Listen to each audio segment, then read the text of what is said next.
Que de trous dans le système de prévention contre le Covid-19 au Gabon, citons comme entre autres sujets de mégarde l'absence totale de suivi des personnes astreintes au confinement à domicile, de retour de pays à la courbe de contamination préoccupante.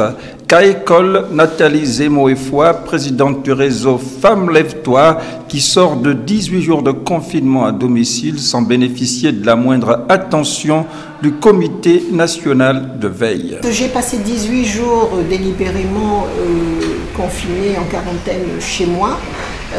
Je m'attendais à ce que le comité de suivi à un moment m'appelle en me disant vous êtes venu par tel vol, est-ce que vous savez que vous avez telle obligation, où est-ce que vous en êtes, avez-vous un problème, blablabla. Aucun appel.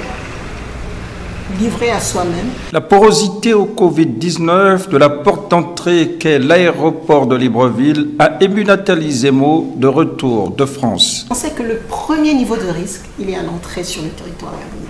Le premier niveau de risque, il nous vient des gens notamment qui viennent des pays occidentaux où le Covid sévit très très durement. Donc moi j'ai été très surprise à mon arrivée à l'aéroport que déjà dès qu'on est sorti de l'avion, nous étions les uns sur les autres, troupés. On n'a pas respecté les mesures de distanciation sociale. Il n'y avait pas de masque, il n'y avait pas de gants à distribuer aux gens qui arrivaient. Nos forces de police sont toujours aussi exposées, en tout cas quand je suis arrivée le 17 mars, à moins que la situation ait évolué.